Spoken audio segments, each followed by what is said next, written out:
For more than 2,000 years, these ideas have determined the fate of empires. But this isn't some history lesson. This is about your company, your market. It's about your survival. It's the question, isn't it? The one that haunts every founder, every innovator. You've got the better idea, the faster, more agile team. So why does that giant in your industry seem, well, just so unbeatable? The answer is actually pretty simple. You're fighting their war, a visible war of brute force, where the only thing that seems to matter is who has the bigger budget. But what Sun Tzu teaches us is that real victory, it's won in the shadows, long before the first shot is ever fired.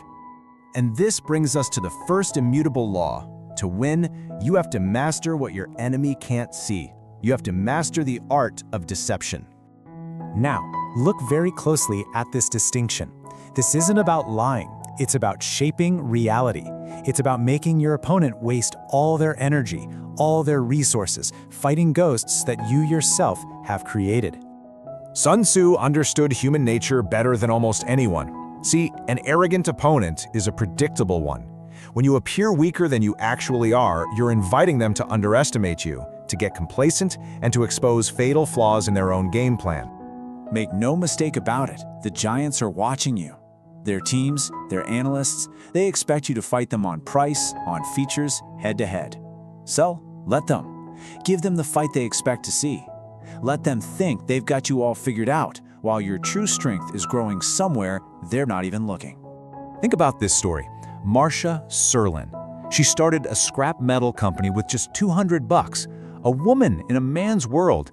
Her competitors saw her tiny, run-down building and they just wrote her off. But that was the whole point. While they were ignoring her, she was secretly buying up all the land around her, building an empire from the inside out. By the time they figured out what was happening, it was already too late. So, deception is about controlling what your enemy sees. This second law, it's about controlling where they fight. Welcome to the idea of the unwinnable terrain.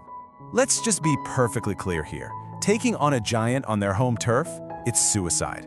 They've got all the advantages: distribution, brand recognition, capital. Your mission isn't to win their game. It's to invent an entirely new one. This isn't just poetry, it's a blueprint for growth.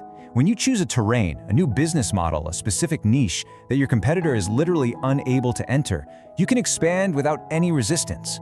You're not fighting anymore, you're just winning. Just look at one of the greatest strategic takedowns in modern history. Blockbuster absolutely owned the terrain of physical retail stores. Their entire multi-billion-dollar empire was built on it. Netflix, they just refused to play that game. They chose a new terrain. First, it was the mailbox. Then it was the internet. See, Blockbuster's greatest strength, all those stores, it became its cage. It was too expensive, too complex, too slow to pivot to the new battlefield Netflix had just invented. The giant got trapped by its own success. And that right there, that's the opportunity you have to find. Okay, so we've covered the external battlefield, but Sun Tzu knew that the most important victories, they're won from within. And that brings us to the third law, the incredible force multiplier that lets the few conquer the many. And I'm not talking about teamwork here. This is about a shared, almost fanatical belief in a mission. When every single person in your organization moves as one, their collective power becomes a weapon that your slow, bureaucratic competitors could never even hope to match. So how do you forge this kind of unbreakable unity? Well, some companies are actually willing to buy it. And the price tag? $2,000. The online retailer Zappos, they put their new hires through this intense cultural training. And then, at the end, they make them an offer. They'll pay them $2,000 right then and there to walk away, to quit. So what happens? Almost no one takes the money. But that simple act is an incredibly powerful filter. It purges the culture of anyone who isn't 100% committed. What's left is a core team of true believers. And believe me, that is a small price to pay for an invincible culture that you can feel in every single customer interaction. A unified force, it moves like a single body. No one is left exposed. The group's momentum just carries everyone forward, together. Against a force like that, a bigger but more disjointed army, it really stands no chance. Deception, terrain, unity.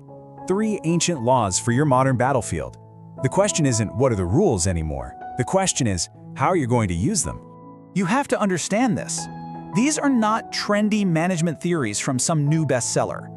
They are unchanging laws of conflict, and to ignore them is to choose to be weak. The giant you're up against, they are not invincible. Their size makes them slow. Their success makes them arrogant. Their internal politics create cracks and disunity. Every single one of their strengths is also a potential weakness. It's an opening that you can now exploit. So you have the weapons now, the invisible science of victory. But tools are meaningless without a purpose. So the final question isn't how to fight, it's what battle are you truly fighting? That is your story to write.